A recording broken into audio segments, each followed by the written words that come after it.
I now call this meeting to order. Welcome to the Ravenswood City School District Board meeting of March 12th, 2026. It is 6:10 p.m. and we're getting started. How y'all doing? Everybody doing all right? Amazing. All right, we will start with agenda item 1B, because that was technically 1A, call to order. So roll call. Trustee Pavetta. Present. Trustee Nunez. Here. Trustee Varghese Bloom. Here. Trustee Latu. Let the record show she is absent. And I myself, Trustee Shibomi, am present, and we have quorum, and we will keep it moving. We're on to item 1C, approval of the agenda. Are there any questions or comments regarding the agenda? Through the chair, can I pull item 7A1? Okay, so we want to pull item 7A1. All right. Anything else? If not, I would take a motion to approve the agenda. I'll make a motion to approve the agenda. Do I have a second? I second. All those in favor say aye. Aye. All opposed? Motion carries 4-0. Okay. Let's see. Sorry, I'm taking some notes. Okay, we're on item number 2, public comment, technically 2A, comments from the floor. If anyone is here who would like to speak, you know the drill. We have speaker cards, these lovely yellow sheets of paper. You can grab one here from this table to my left, your right, and then we'll turn that into our lovely board clerk, Trustee Varghese Bloom. If you want to talk about something that is not agendized, please, this is your time. If it is agendized, please bring up the speaker card when we get to that item on the agenda. Good, everyone knows the drill. So, Trustee Clerk. I do not have any speaker cards. Thank you so much. All right, we will keep it moving on to item 3A, special recognition and approval of a resolution number 2622, recognizing National Women's History Month in Ravenswood. So, okay, so we're gonna have a guest speak. I don't know if you're gonna introduce, and then we'll do the motion and everything. Yes, we have Valeria Miranda, our DIB coordinator, who will introduce the speakers. Perfect. Okay, so before we do that, I'll take a motion to approve this resolution. I will make a motion to approve resolution number 2622, recognizing National Women's History Month in Ravenswood. Do I have a second? Second. Thank you. All right, so we will go ahead. Thank you so much. Hi, good evening, board, and good evening, Superintendent Sudaria. My name is Valeria Miranda, and I'm the DEIB coordinator for Ravenswood. Thank you guys so much for giving us the opportunity to recognize National Women's History Month. As you know, we do have so many incredibly strong and amazing women that work here at Ravenswood and that have fostered such a great space for our students. And who are great representation for our girls. We have 2 of them here, including our Executive Director of Student Services, Ms. Claire Chandler. And we also have our RTA president, as well as our middle school, one of our middle school teachers, Ms. Nicole Sullivan. So I will actually hand the mic over to them, and then they will be reading the proclamation for us today. All right, here we go. Whereas Women's History Month began as a local celebration in Santa Rosa, California, for 1 week when the Education Task Force of the Sonoma County Commission on the Status of Women first planned and executed a Women's History Week celebration in 1978. Whereas in 1980, a consortium of women's groups and historians led by the National Women's History Project, now the National Women's History Alliance, successfully lobbied for national recognition. In February 1980, President Carter issued the first presidential proclamation declaring the week of March 8, 1980 as National Women's History Week. Whereas 6 years after Carter's proclamation, Congress, at the urging of the National Women's History Project, declared March of each year to be Women's History Month. Whereas the National Women's History Month's theme of 2026 is leading the change, women shaping a sustainable future. focusing on how women are designing blueprints for sustainable transformation. Whereas women of every race, class, and ethnic background throughout our history has shown that despite hardship, exclusion, and discrimination, people have striven and sacrificed for equity and equality in communities across the country and have served as early leaders at the forefront of every major progressive social change movement. Whereas National Women's History Month honors and celebrates the struggles and achievements of American women throughout the history of the United States. And whereas women fought to end slavery, advocate for civil rights, and pass the Voting Rights Act of 1965 and the Equal Rights Amendment originally approved by Congress in 1972, including trailblazers like Marsha P. Johnson and Sylvia Rivera, trans women of color who were at the forefront of liberating struggles for rights and equality. Whereas women today continue to lead on the work started by the women and girls before them, including leading the fight for justice, opportunity, and equality, and continue to lead groundbreaking civil rights movements for social justice and freedom. Whereas American women have played and continue to play a critical political, economic, cultural, and social role in every sphere of life by constituting a significant portion of the labor force, and women have played a unique role throughout the history of the nation by providing the majority of the volunteer labor force of the nation. Whereas women were particularly important in the establishment of early charitable, philanthropic, and cultural institutions in our nation. Additionally, women have been instrumental in the fields of science, the arts, and athletics, including Patsy Matsu Meek, who was the first woman from Hawaii elected to Congress and had a key role in the development of a Title IX, which revolutionized gender equality in education. Whereas Ravenswood City School District and our communities also recognize the importance of understanding women's history and sharing it with our students, particularly with regard to honoring the significant and longstanding contributions women have made in this country, in California, and in our local community. Whereas despite the advancements of women in the United States, much remains to be done to ensure that women realize their full potential as equal members of society. Now therefore be it resolved by the governing board of the Ravenswood City School District, that the district takes great pleasure in recognizing March 2026 as National Women's History Month and urges all citizens, staff, and students to join in celebrating the accomplishments and persistence of women everywhere. Thank you. Beautifully done. Thank you so much for reading that beautiful resolution. All right, we had a motion, we had a second. I'm going to call for the vote. All those in favor, say aye. Aye. All opposed, motion carries 4-0. Beautiful. Now, no offense to the men and or others in the room, but I want all the women to come to the front. Let's take a photo. Let's go. It's okay. All good.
All right, thank you so much for that photo. And thank you to all the phenomenal, amazing, wonderful women who are here in this district and in the neighborhood and community that we serve.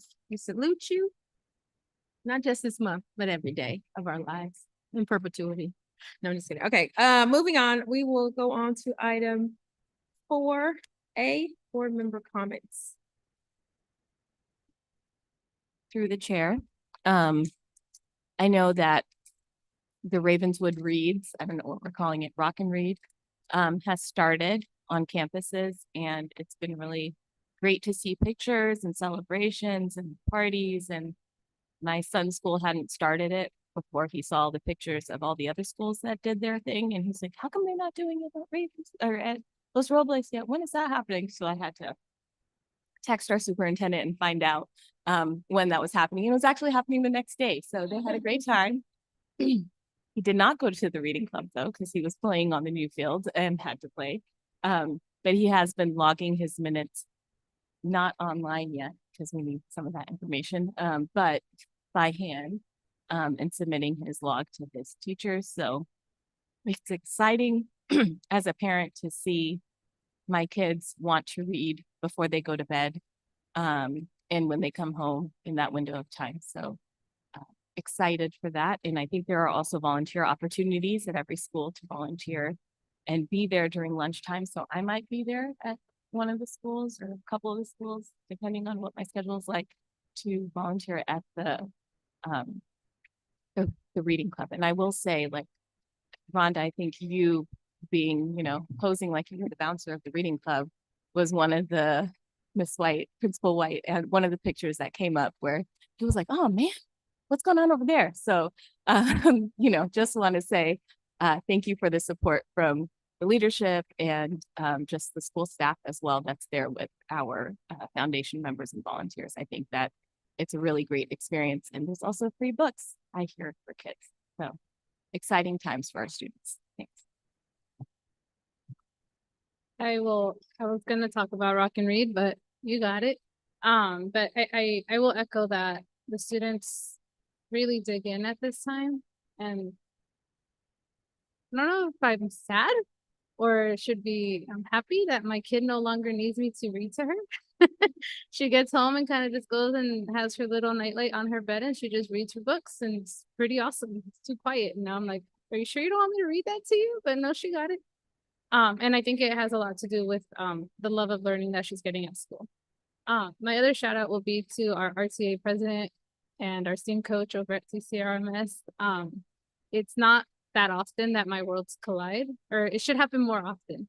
But as a math teacher at EPAA and at Sequoia, I was really happy to run into them at our high school articulation meeting to talk about what math are they doing in middle school and how can we support that in high school, and what are we doing at the high school that you can support at the middle school.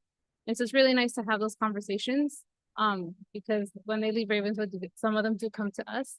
And it's nice that we have that conversation, that relationship to share materials and share conversations in order to make sure that our kids are getting served. So I did want to give them a shout out for that.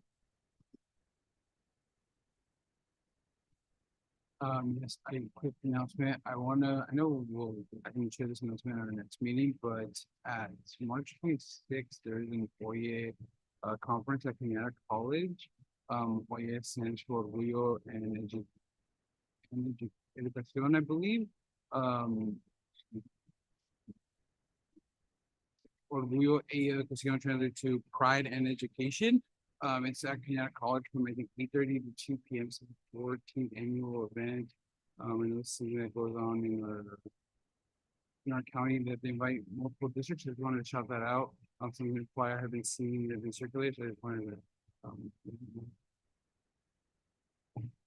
Thank you so much, trustee. I'll just close this section out with a shout out to the Cesar Chavez robotics team that posted what is it, the V5 was the competition. Yes, and so I just think that's awesome. Number one, I love robotics, I love engineering. And then I think it's always great when Ravenswood can be an example of the community hub we want to be, where we're hosting learning experiences for people across not just the community we directly serve here in Ravenswood, but across the city our county, local areas. So shout out to y'all, shout out to the CTE teacher, and other folks who also helped with that event. Okay. Going on to the next item, 4B, superintendent's report.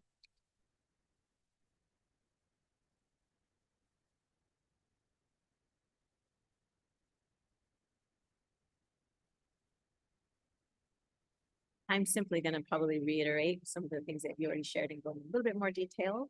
But first, before I do want to just share some highlights across our sites, as our leadership has been doing a great job. And so, looking at Bellhaven Elementary School last week, they welcomed families from primary school that will be attending the Bellhaven campus. And the families from TPS some of them were actually former students at Bellhaven. And I know TPS's community outreach coordinator, liaison, was also a student there. And so it was the first time stepping onto the remodeled campus. And it was really great to be able to have them be welcomed on the brand new the site that has been recently remodeled. Along with showing the instructional improvements that we've been making and the specials programs that they were surprised that we offered as well. So very much looking forward to welcoming home the primary school students and their experiences. We want to thank Michelle and Stuart, our principal and vice principal, for the warm welcome. And then at Castaño School of the Arts, they did an exceptional job welcoming or showcasing their core values. Castaño serves more students with unique needs, moderate to severe needs compared to other sites. Elementary schools, they also have a stage that has an elevator. So it was really great that students who use the wheelchair were able to be up on stage with the rest of their peers, sending a message of inclusivity and full integration of all students and serving the needs of all students on campus. I also want to add at Castaño, most recently, the team has done some flexing in their schedule in first and second grade to ensure that they are teaching phonics at the tier 1 level to ensure that there is some acceleration in the learning of phonics foundational literacy skills. So I want to thank the first and second grade team for making that flexibility. Rhonda, our teaching learning team, working with teachers to make that happen. At Los Robles, Rona McNair, Alex was able to share with me just some things that have been happening organically, and then we're going to build upon, and that is teachers opening up their classrooms for observation and providing feedback to each other. And that is something that we strive to do in terms of having a growth mindset and learning and improving together. And then at Cesar Chavez Ravenswood Middle School, the team is regaining its footing during this transition. And while that is happening, students are still thriving. As you all mentioned about the robotics championship that was hosted there, they're gearing up for their trip to Washington, D.C., as well as this Saturday, they will be performing at De Anza College. The band will be performing at De Anza College. So a lot of great things still happening amidst the work that we need to do in the classroom instructionally as we prepare for the task, which I think is like less than, y'all know how many more days? 30 something days. Countdown is really big. There's already been 122 days. I think there's only like 55 days of school left. Oh, 29. We're in the 20s. But we are all striving for not only to perform and outperform on the state test, but upholding our learner profile. And as you all had mentioned, Omar was there, myself as well, the foundation, the Ravenswood Education Foundation, our executive director of the Education Foundation, were there to really rally the robotics team, as well as the staff that pulled it off and all the volunteers. We hosted what is called officially the BX5 Middle School Championships, regional championships at CCRMF. And we were able to welcome families across the peninsula in the region. And it was great, not only a beautiful campus, but state-of-the-art event. And I do not know how our CTE teacher, Tina Collier, pulled it off. Not only the local event on the weekend, but this big, huge event. And so just very grateful for the technology team, Solomon, Tony, David, who were there as well. Pulled it off to ensure that all the things that were connected in the back were still functioning and working out. And then the judges, the picture in the top right are four middle school teachers over there in the wing that they share with Tina Collier. And they were judges giving feedback to all of the teams. And at the bottom right is one of our sister teams, and we had 3 teams there. And what was great is that 2 of the 3 teams qualified for the World Championships. 2 qualified at this past weekend event, and then another one qualified earlier. So we have 3 teams going to the World Olympics, and we hope to be able to highlight them at the next one. What I think also really highlights the impact of what this program does for our Ravenswood students is captured in Tina's quote. And she states, watching students experience the joy of bringing a robot from simple design renderings to the competition field is quite an amazing feat. This event prepares students with the skills they need to become tomorrow's leading innovators. And there's a side story where a 6th grade student who is on the 6th grade basketball team at CCRMS, also participates in the elective at school. He developed a robot that probably could have done very well, but was a little nervous because has never done it before. He came, Tina encouraged him to come and volunteer so he can be exposed to what it's like. And I was able to run up to him and check in and asked if he thinks he could be ready next time. He's up there on the field, they call him. He can be on the top there barefoot, and he was making sure and setting up the field for the next competition. And he said, I can be there. I'll be there next time. So we not only have an athlete, we have an engineer. And our families are also really taking advocacy and ensuring that they know what is necessary for their students to succeed. Sorry to interrupt. I think that Solomon wanted to add Oh, something, Solomon. so, and you can't see him behind the screen, so. Yeah, I did. I just want to emphasize it's not just the city or regional. This is the state championships. Yeah. So there's Right. That we, yes, it's a state championships.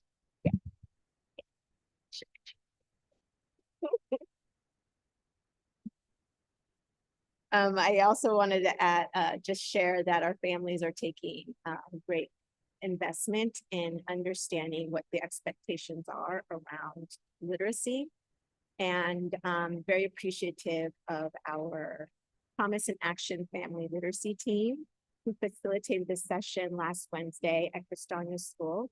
Rhonda was there along with our instructional coaches, Kendra Grad and Julie Sousa. And then our family outreach coordinator, Gabriel Anguiano at the district level, and Cindy Aguirre at Castagna, for making the event possible. And they reviewed standards, they reviewed strategies, asked some great questions, and there'll be multiple sessions at Castagna. And depending on how well this goes, we'd like to branch them out to others. And families have to stay committed to participating over a period of time. And they had over 20 families. And then just support the love of reading in partnership and being driven by the Ravenswood Education Foundation team and volunteers, bibliograph as well. We have an event. I feel like it's like a competition, like a season. It's Rock and Read season, and from March 9th to April 3rd, we are promoting the love of reading and wanting students to be inspired to read. And this next slide really shows the campaign that the foundation has put forth. And so what the left is Castagno, I believe the top right is Los Robles, and the bottom middle is Bellhaven. And we also have middle schoolers really excited about the love of reading and checking out books and tracking their minutes. And we encourage all the adults too to get behind this. And the board would like to volunteer. We would love to have you on our sites volunteering during lunch. Bellhaven next week is going to have a dog come and read with students as well. So that might be of interest. I'm going to be there.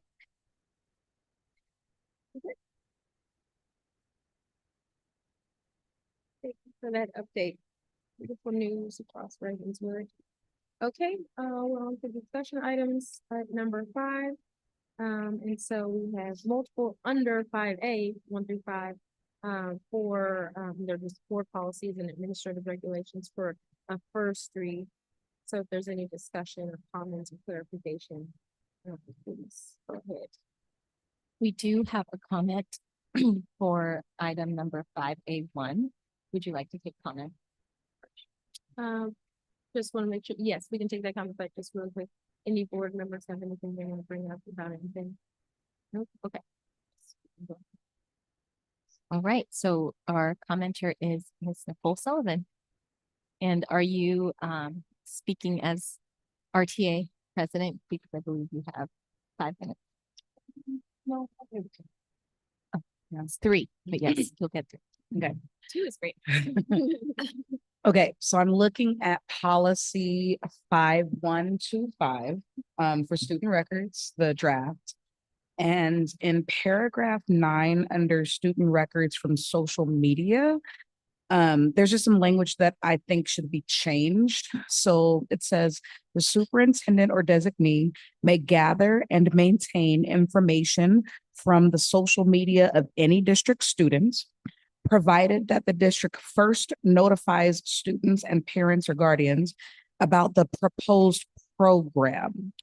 And after reading this, I'm like, what do you mean proposed program? That doesn't make sense. I think what it should say there is requested app instead of proposed program. That makes more sense.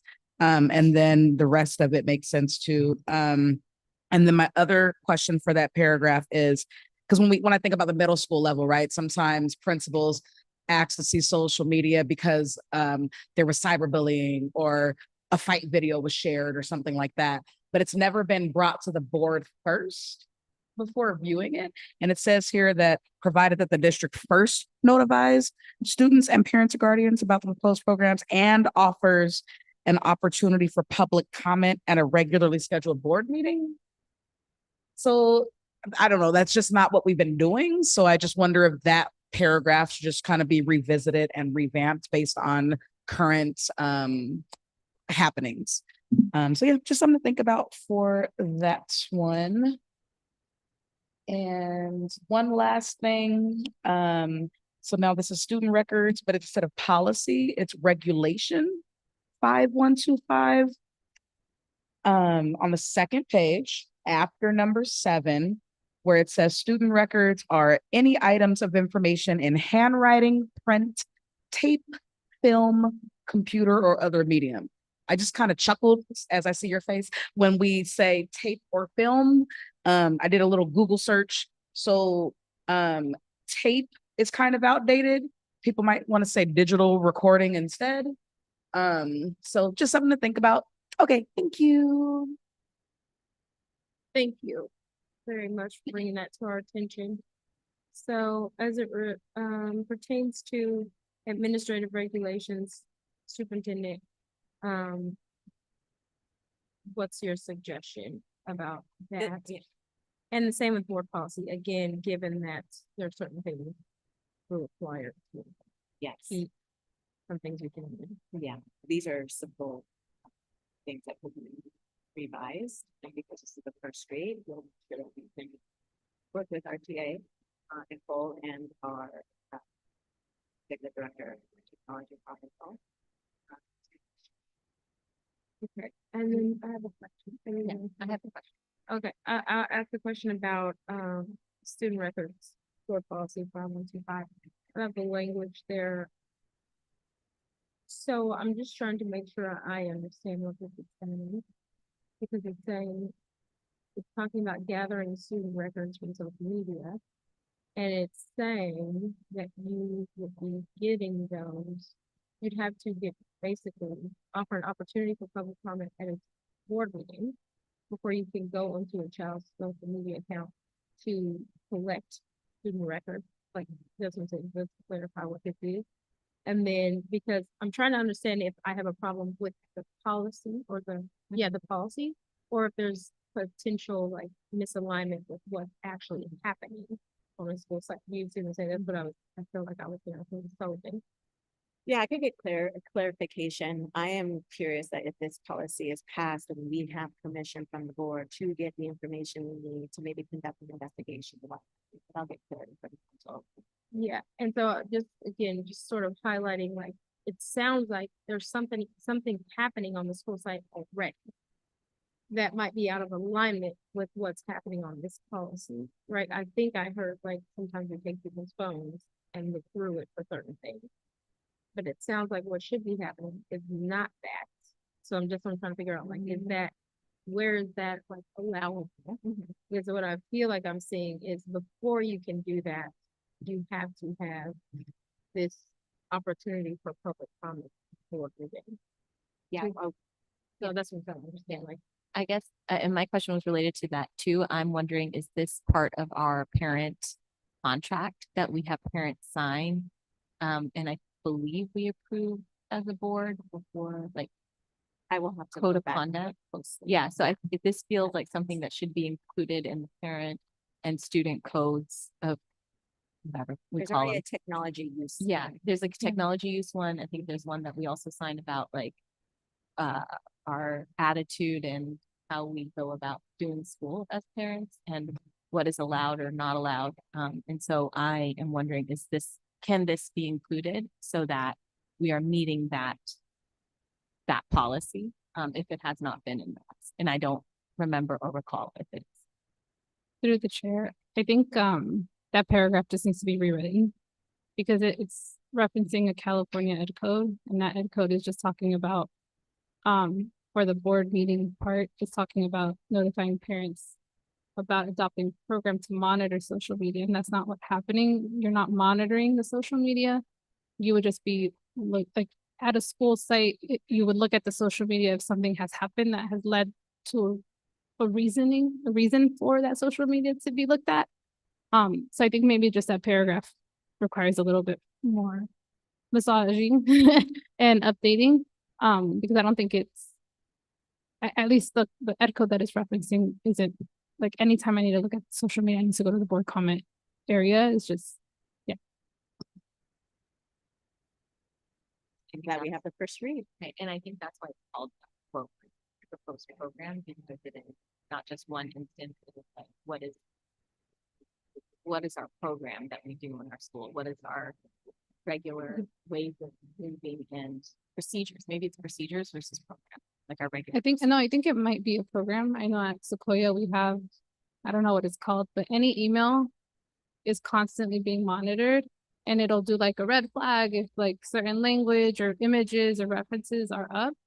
And I wonder if that's the program that we need to inform through the technology use. Maybe it's already there, that like, hey, you need to use this safely because this thing's always looking at what you're doing. And I think that's the board thing that we need to inform and approve. Whereas in any school investigation, that's different. The chair, I think my understanding of the school is something like is again, probably is here or it's referring to the program saying so as long as we notify the community and our families that there is a program, there is not secret monitoring for that, not secret, but public for safe. I think that's my understanding.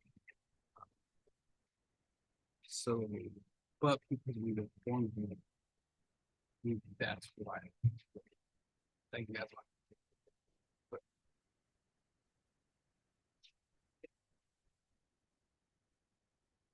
yes, and it also, so there's still the two things that might need to be, I just want to make sure everybody's on the same page.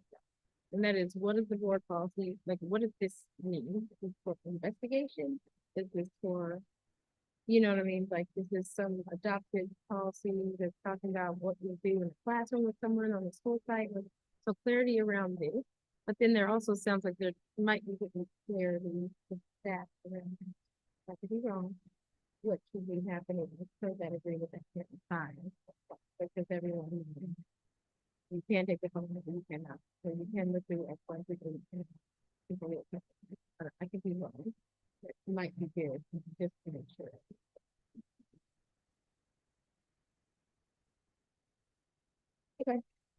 moving on. We are on to, nothing else, no, items, okay. Moving on to action items under item 6, so 6A. Consideration to approve the 25-26 second interim financial report for Ravenswood City School District.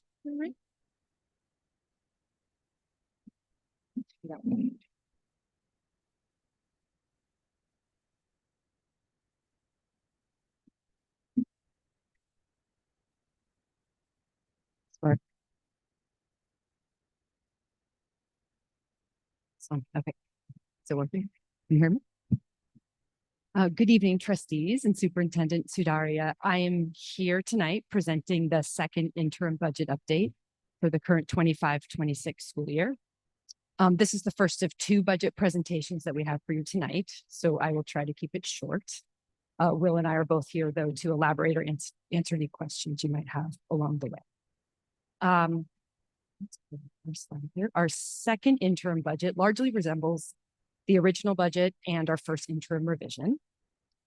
At this time, we are projecting an approximately $700,000 additional revenue and $1 million additional expenditures. These roughly cancel each other out, and we continue to expect a balanced budget at the end of the school year. Historically, in Ravenswood, we have averaged about a $3 million difference in both revenue and expenditures between our original budget and our end of the year actuals.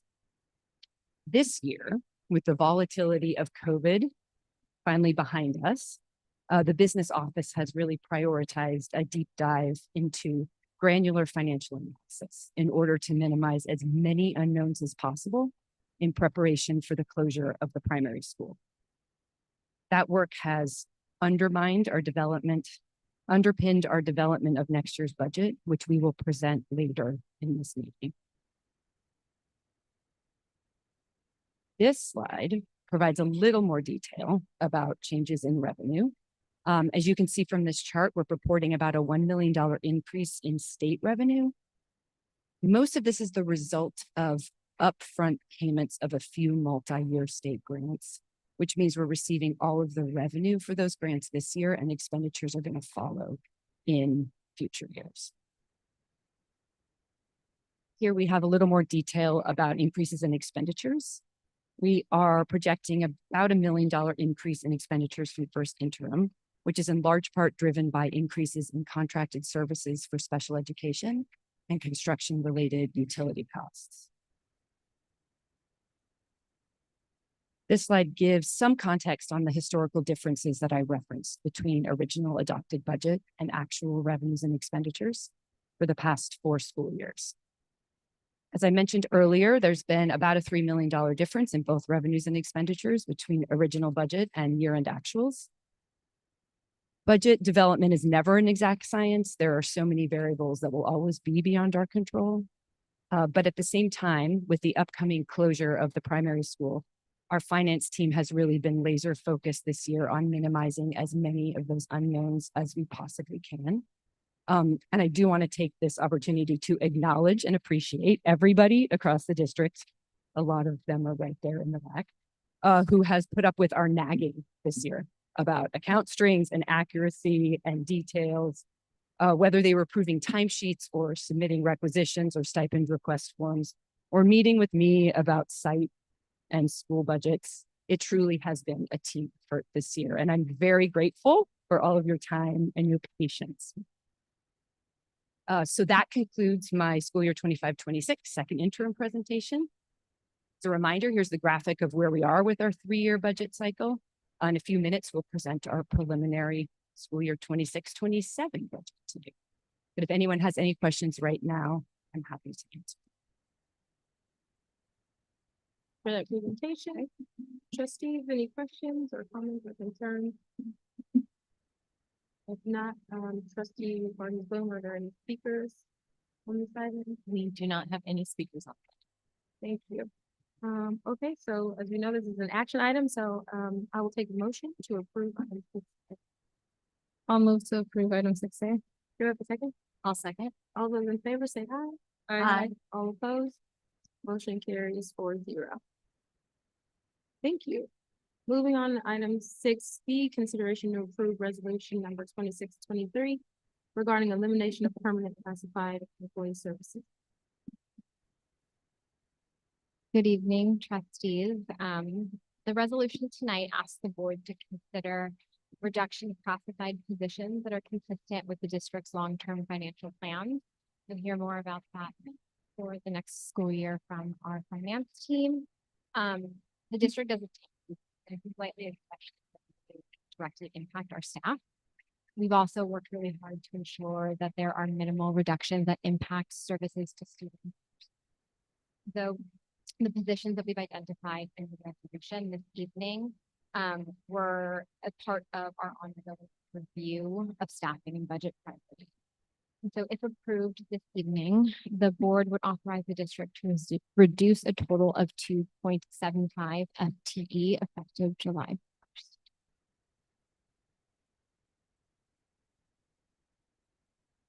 Thank you. Any questions, concerns with this item? Through the chair, I think just one of the questions that I've asked that I think I've gotten an answer for, I just want to ask it again is, were these conversations also, these decisions were made in conversation with staff and our unions, correct? Yes, the classified union has been notified, though two of the positions are on the resolution this evening are unrepresented positions. The decisions as part of our ongoing review of our priorities and staffing, they were really made in collaboration with the departments and the school sites that have the budget with them and align priorities and staffing. Thank you. Thank you. I think maybe I just have a question, if that's okay. The special education coordinator, for the presentation we just had about the financial report and unexpected or increased costs with special education, is there nothing that then, offsets some of that unexpected or increase through this position? Like the responsibilities of this position? I'm not, you know what I mean? Or, I mean, I'm sure you've done the math, just to bring it up for conversation. I personally have not done the math. Uh-huh. But yes, that was factored into the budget decisions. Yes, we have done the math. Thank you for sharing your math analysis. The budget update we just did with the second interim, which is for this year. We're talking about reductions for next year. So those would be incorporated into the next year budget forecast, but we're not a part of this year second interim. Does that make sense? That makes sense. I was just wondering if, well, my assumption might be that would carry over also Through the chair, into the can I, next year. So that's why I was wondering if the responsibilities of this, and because I don't know what the specifics are around those expenses, it's hard to even formulate the question. For example, if some of those are specialized services, that then this coordinator might be able to do so that, but if it's not, then it, yeah. I think in the presentation we just saw, I talked about like contracted out special ed services as one of the buckets. And so maybe the question is like, if we're getting rid of this, will it add more to those contracted things that are already having us go over the budget? That's exactly what I'm saying. These are Is there not anything that services to students. This Okay. is analysis work, data work, and in the preliminary budget, it should be reflected about how the changes are going to be. That we provide to students are work legal requirements. And so the services provided to students are not, this position does not directly provide services to students. You can't make it. No, no, I'm serious. I'm just wondering, it's very serious about the in-house versus out-house. So the contracted services are generally paras, OT, they're different than fluctuate depending on the needs of students, which is why a lot of Specifically, this role supported with the data piece of special education. And the majority of our contracted services are provided by individuals who provide services based off of the type of qualifications they have, like teachers, special education teachers are factored into the contracted services as well. Those are largely, if most, if not all of the contracted services that were presented and are in the budget are all directly working with students. So again, like special education, teachers, psychologists, positions like that. This position is a district office position that works in the district office and does a lot of the sort of the data. Thank you. Any other questions or concerns? All right, thank you. So again, this is an action item, so I will take a motion to approve item 6B.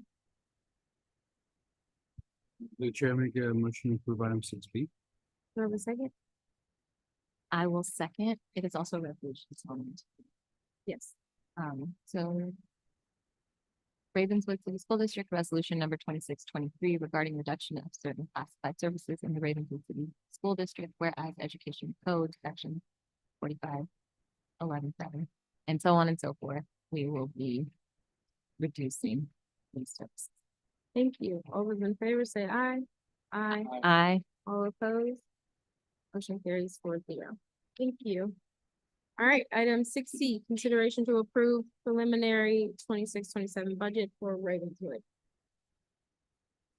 We will have our Director of Finance also present our preliminary budget.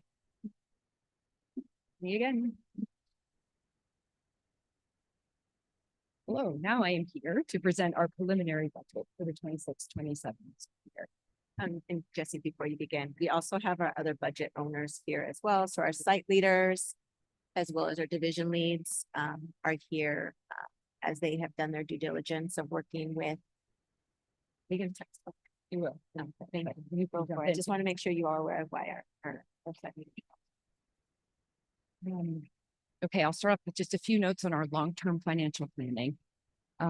As you all know, during the pandemic, we built up healthy reserves, and we did so while also substantially increasing our per pupil spending by about 135% between school year 18-19 and the preliminary 26-27 budget that we're presenting tonight.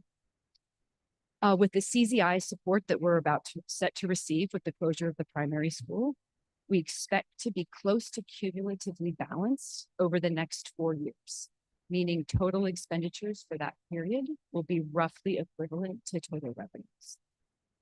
After those 4 years, when the CZI revenue sunsets, we expect to have about 5 years of deficit spending as we work to bring our budget back to balance. Okay, as I mentioned during the second interim presentation, this year we have really prioritized a close analysis of both revenues and expenditures with the goal of minimizing as many unknowns as possible leading up to the TPS closure and our increased demand. For school year 26-27, we're budgeting increases of about $8 million in expenditures and $6.5 million in revenue over our initial school year 25-26 budget. The net result is a forecasted $2 million deficit next year. This slide lists some of the big changes in next year's expenditures, which we'll discuss in more detail later in this presentation. But I want to point out right now that school site budgets account for about $2.2 million of this increase and another $3 million in special education costs. So a quick review of our goals for today. We're seeking to publicly present for preliminary adoption our proposed 26-27 budget. Between now and June, when we're going to bring our official budget to the board for approval, we'll work to finalize our numbers and our grant allocations.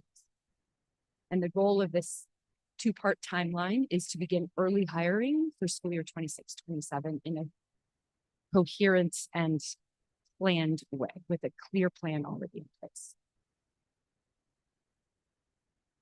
All right, here is the original look of our multi-year forecast. You can all say goodbye to this slide. It has served us well, and we will be retiring it after tonight.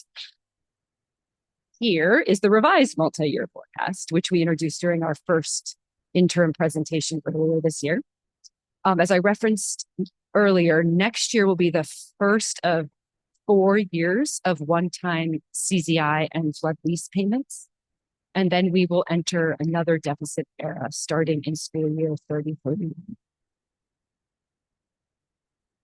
All right, our budgeting process. Oops. All right, to build on what Superintendent Sudaria mentioned, we started our budgeting process in December by using enrollment forecasts to generate school site allocations. And since then, we have worked closely with budget owners, most of them are back there, to create their budgets for next year.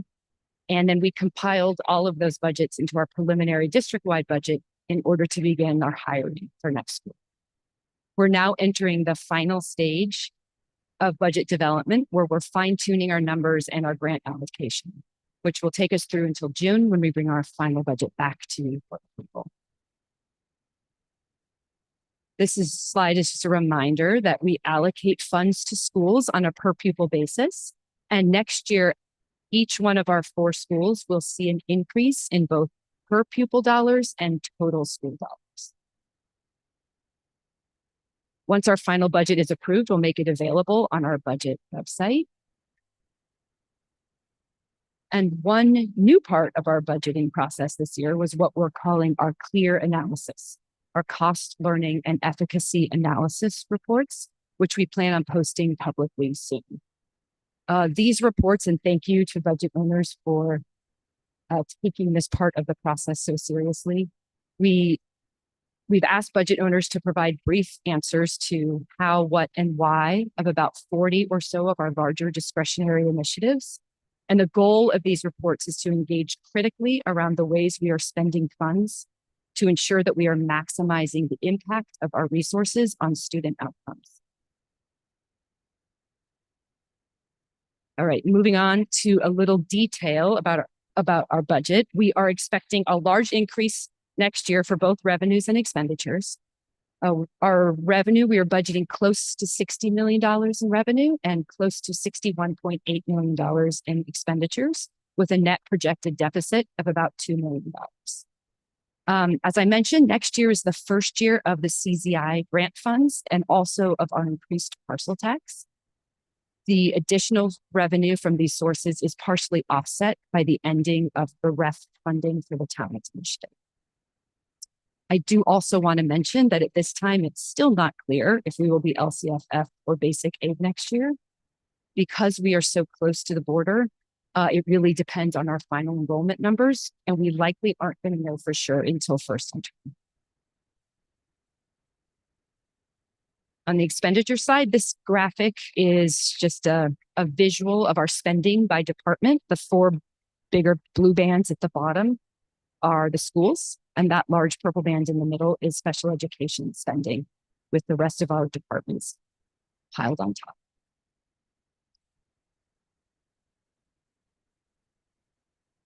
This slide is what we call the budget bridge, showing you the material changes, how we got from our original school year 25-26 budget to the preliminary school year 26-27 budget that we're presenting tonight.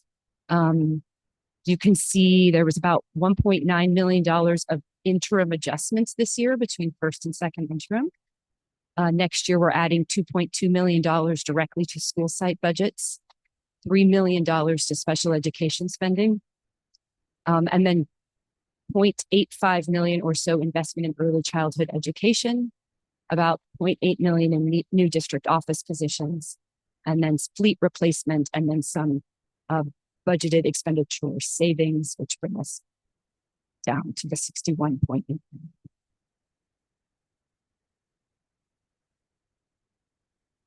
All right, this increase in revenue is largely proportional to the increase in students.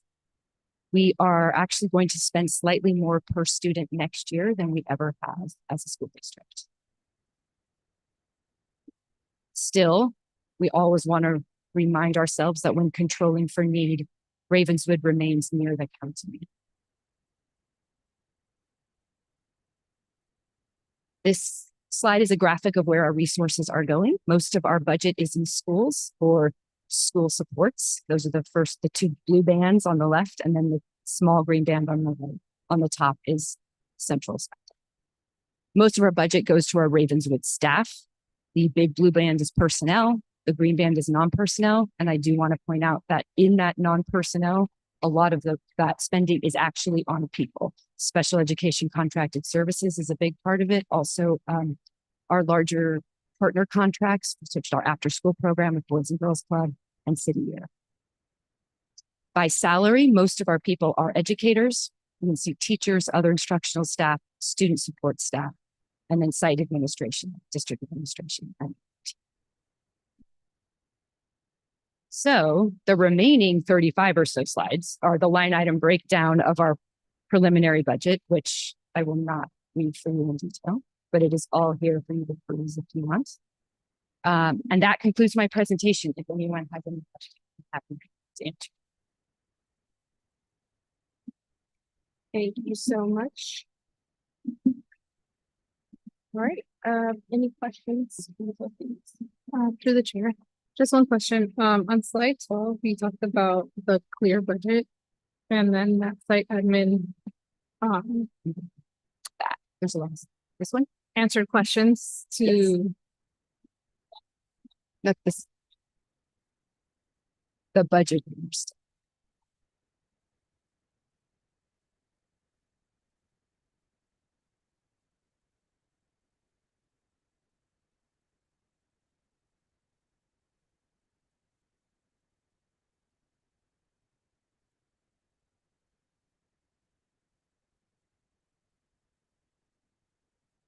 And so then my question would be, there's some metrics that are mentioned here. So at some point, will we get some type of update or presentation on whether the investment in these positions or the way that this money is spent according to these metrics, is it working or not?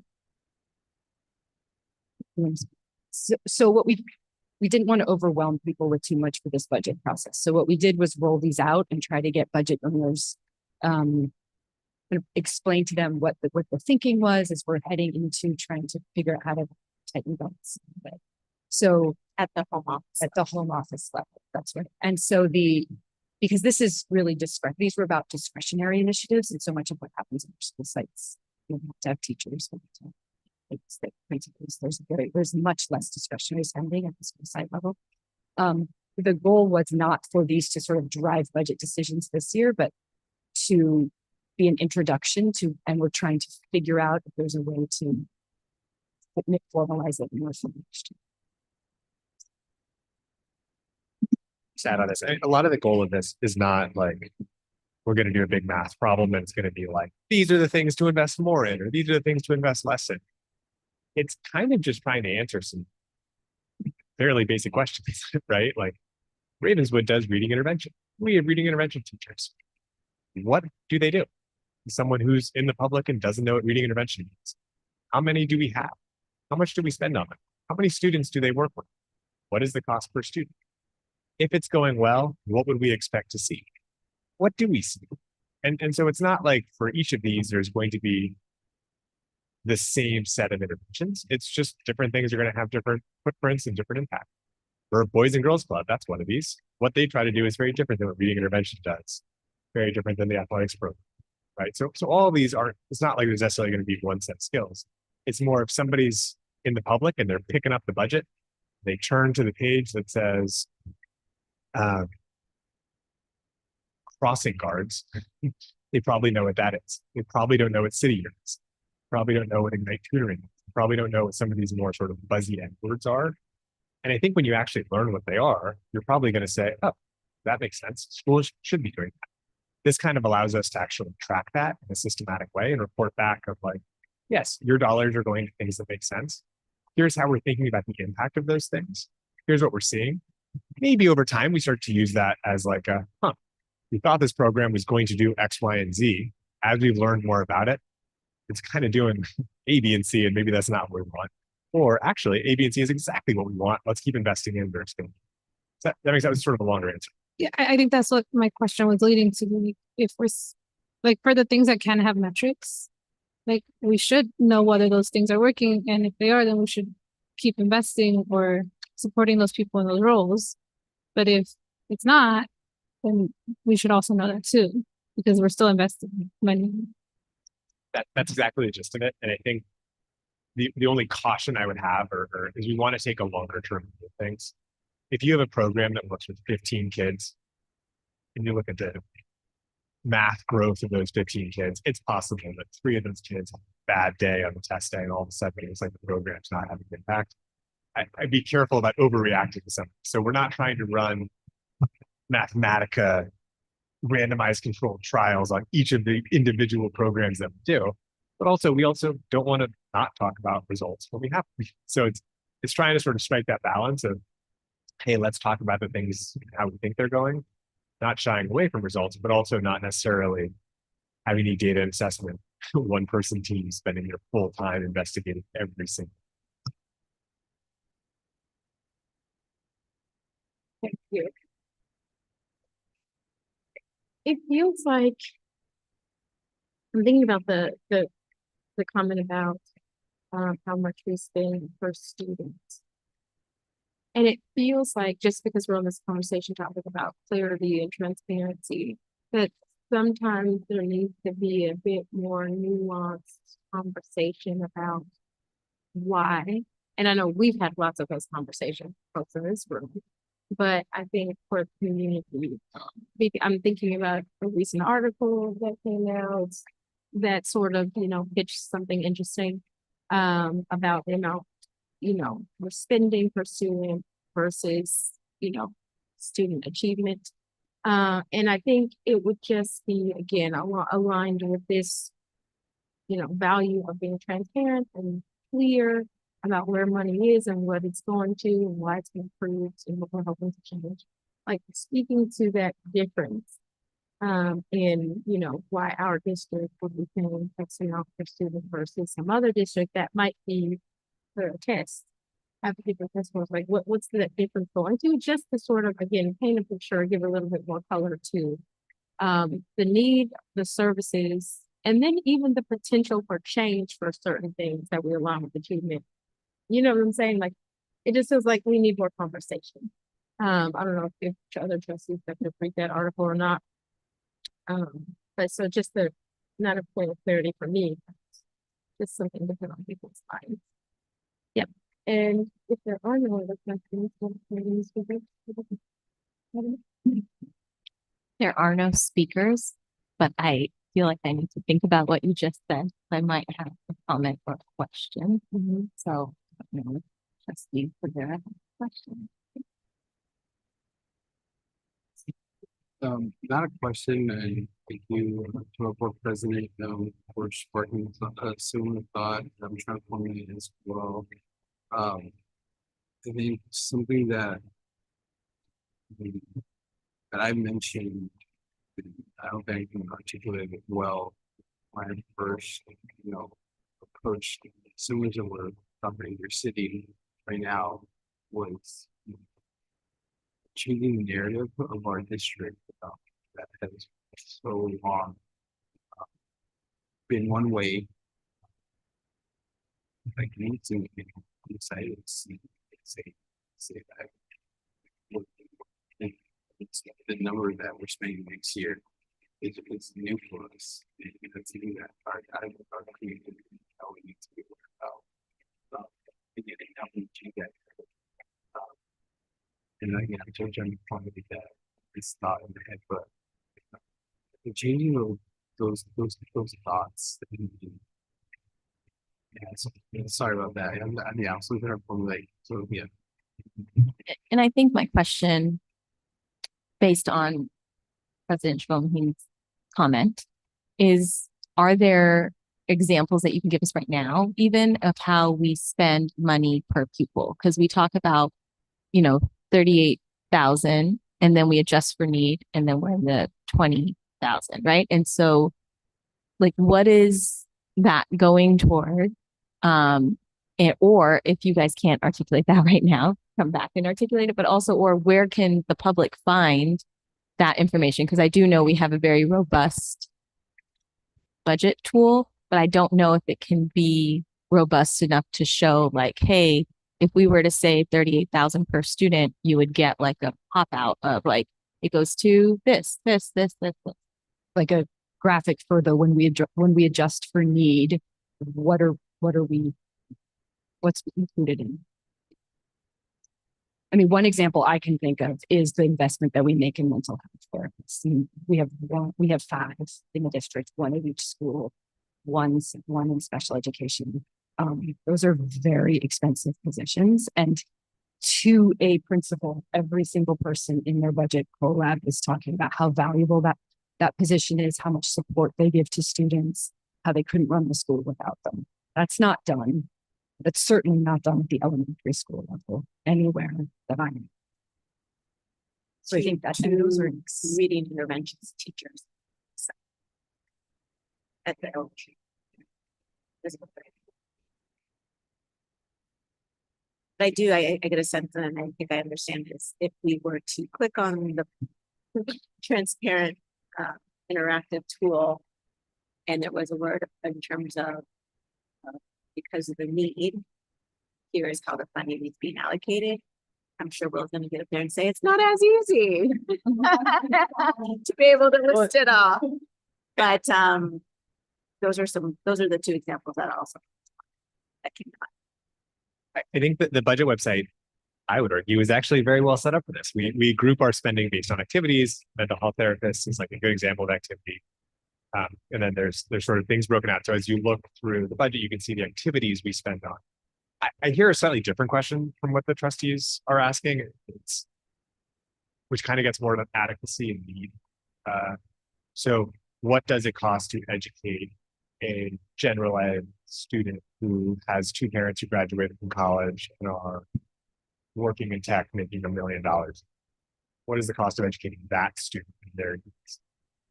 What is the cost of educating one of our students? What is the cost of educating a student in rural California? All of those are going to have different costs and different needs. I think it is very difficult to estimate what the cost of providing a comparable and equitable education is for those different students in those. I think what we've done and the heuristic we use is kind of a lazy one, right? We use the state funding formula on those rates. But I don't think that saying the state says the special education student costs twice as much on average as a general education student necessarily encompasses the depth of what that actually is. So I don't know, even if I had perfect data organized really well by district, if you could actually get a kind of more underlying philosophical issue of what is the adequate cost of an education for students in different schools. So I think our actual budget website's really good at organizing this, but I don't know. I think there's a deeper question, which I don't have anyway. For sure. And I feel you. And I'm 100% with what you just said. And so just getting back to what I said initially, I don't know that the answer is on our budget website, but there's something in our communications with community, I think, where however we do that in whatever form, and I imagine it's going to come from different ways. Things like this, what are we spending the money? What are those extra costs associated with? But then also maybe there are conversations, community conversations with families and with people about what does it mean to learn? Like what kind of supports a family or a child needs to have to learn? What's the difference between meeting a standard at a particular time and growth in a standard, and what's reported versus not? And again, these are conversations, like I said, I think we're having often, but it feels like when these little hot topics come out in media, these things people write and want to pitch the district in a certain way, it feels like the public is less informed about some of these things that I think they need to be informed about to see a fuller picture, right? Or to respond perhaps with a bit more empathy, not for the district, hold us accountable always, but for the students we're talking about, for the situations, and all of that. So yeah, that's my point. And through the chair, just to add to that, I think that there is an interesting train of thought that says budget and spending from school districts should equal student achievement. And I think what gets lost in that thought process is that access to resources, whether it's school district or home or community, impacts student achievement. And I don't want to say equal to, I want to say it impacts. And when we look at the measures of student achievement that we currently have to utilize in our work as being part of a system, I've said this multiple times from up here, it's test scores and socioeconomic status is always correlated. So if you go to a high socioeconomic status place, you will have high test scores. I don't think that is an excuse, and it shouldn't be an excuse, and we know that. But I also want to call that out.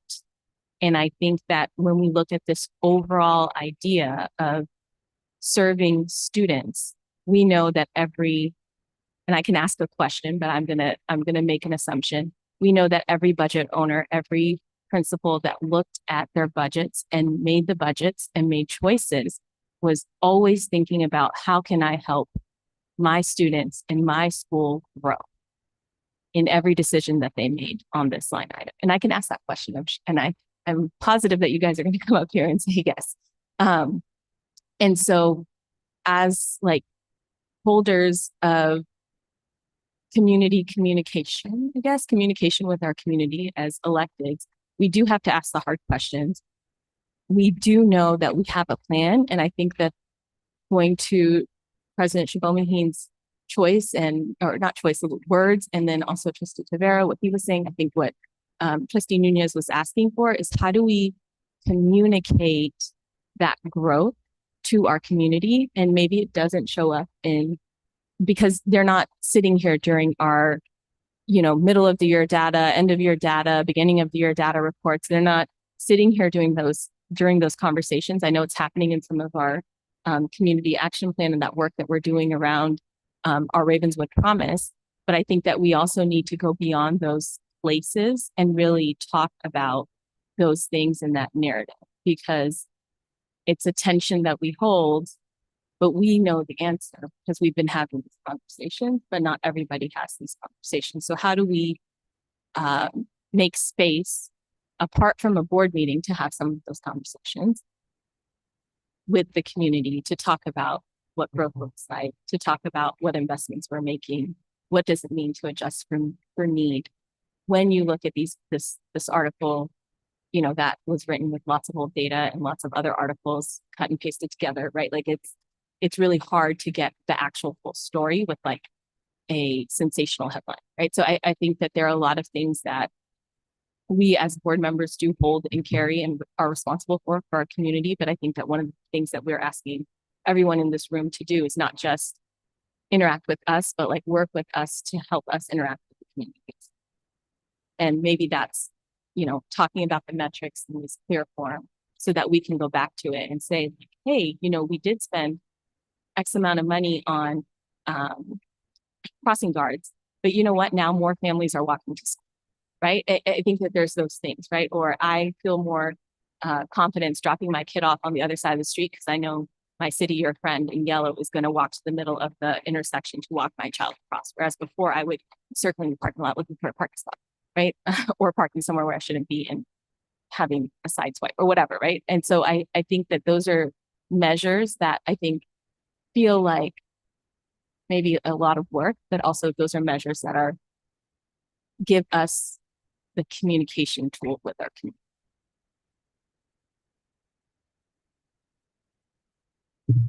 I can't help myself because I love this topic so much. But just one thing I haven't heard yet that I just wanted to add to this is for 70 years, Ravenswood was the lowest funded district by any metric in the state.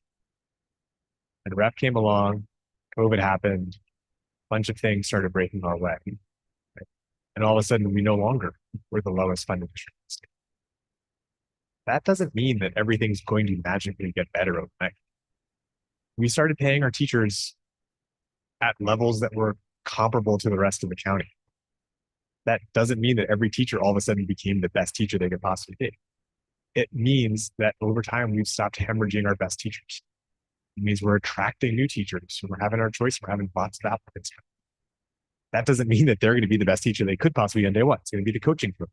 So all these things take time. I mean, we're 3 years in to 5 years into having money. And the first 3 of those years were COVID. Right. And so it takes time for this to happen, and we have to be sustainable at this level to actually see results. It's not just going to happen. And then just through the chair, I just also want to shout you guys out again, because in our district and our leadership team and and we said this last time, and we're saying it again, you guys made some really hard choices for us, or forced us into making very hard choices during those COVID years, so that we don't have to make really hard choices right now. So I do appreciate and I believe in the work that you all are doing on the finance side of things. And it's great to see that we're going to get a new slide, but also we know that our board is very cautious about like making sure that we are on track to not be in a place where we have to make really hard decisions, where some of those coaches we have to cut, right? Like we're not in that space, and we're very thankful for that. And I do know that we're on the right path. And I just want to make sure that you all in the room and the budget owners and the staff and the principals who have to make those hard choices know that we appreciate you guys and we really trust the ways that you guys are moving. And we know that you guys are helping us prepare for the future, right? Like we're trying to prepare for FY30, which we don't know what that's going to look like, but you guys are forcing us to really think about it from that perspective. So I do appreciate that. And I want to applaud you guys for that, because I think that's so important. And it puts us in the place that we're in right now, where we have not historically been, as you said, so well, Dr. Eager. So thank you for that. Thank you, trustee. Thank you, Jackie, for presenting the items in our favor as well. Okay, so this is item 60, so I will take a motion. I'll make a motion to approve the preliminary budget for SY 26-27. Do I have a second? I second. All those in favor, say aye. Aye. All those opposed? Motion carries 4-0. On to item 6D. Amendment in action to Administrative Regulation 1445 regarding immigration enforcement. Yes, we had the second read and action presented to the board at the last meeting. And with feedback, there was recommendation to make some changes to the board policy. But we recognized in the administrative regulation as well that the word impede was also throughout. And the recommendation was to exchange impede with the word prevent. I also want to point out that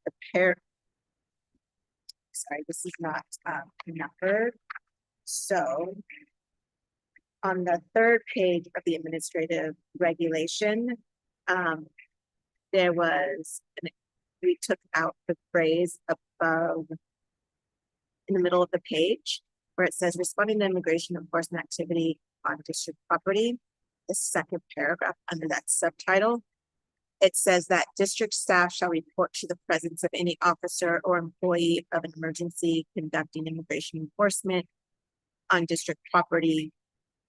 And then it says district police and other appropriate administrators. We don't have a district police, so we crossed that out and said to site administrator, because that is our current policy.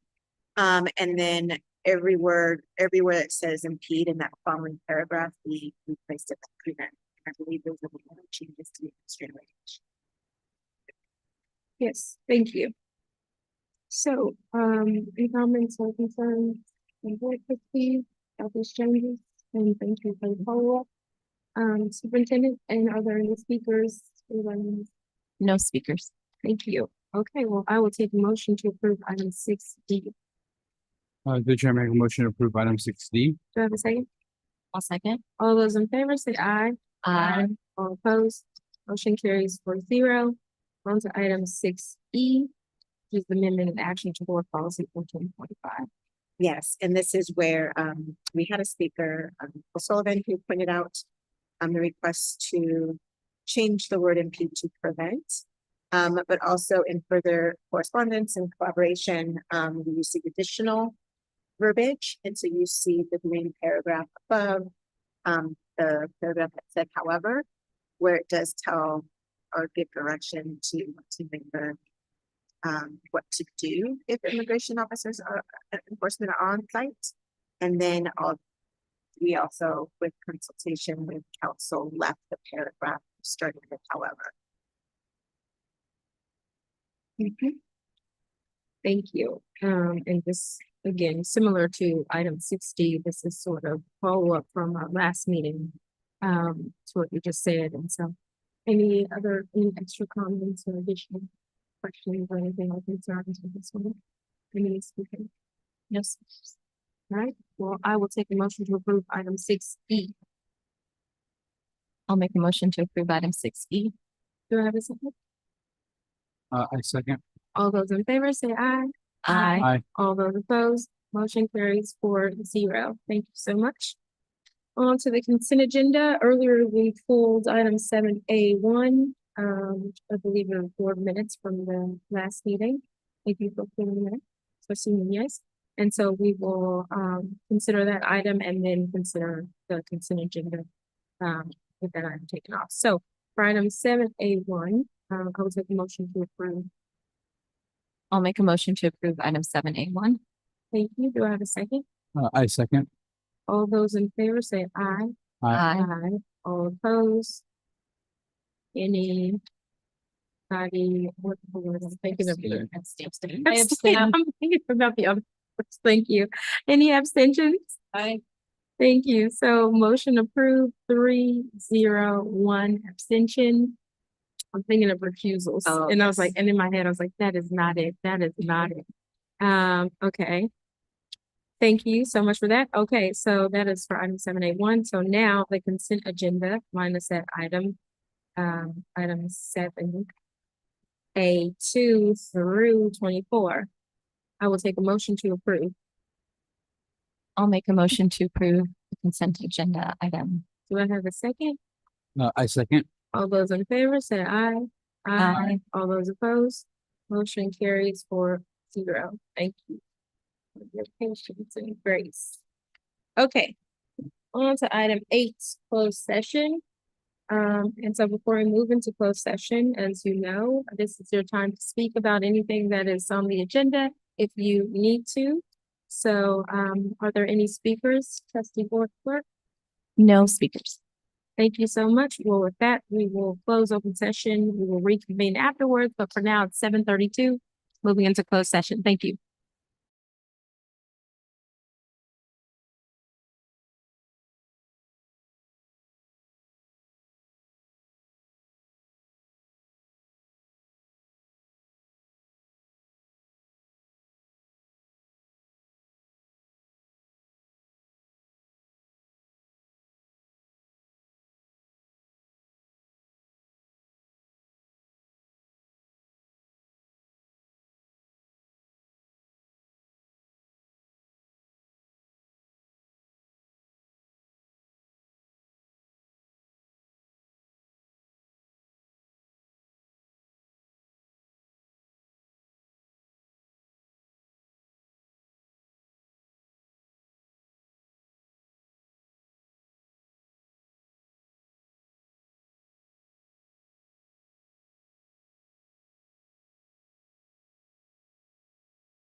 Hello, it is 9:04 PM and we are reconvening open session.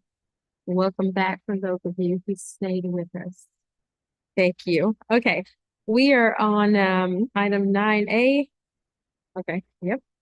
Actually, item 9B, report of action taken in closed session. And so for item 8A, discussion was had, no action was taken. For item 8B, we had discussion, action was taken, and the motion was passed 4-0. Also, just want to note for the minutes that trustee Nunez had to leave at 9:01 PM as we left closed session. So we just have the remaining three trustees, trustee Javeda, trustee Rahi's Boom, and myself here now, ready to close us out.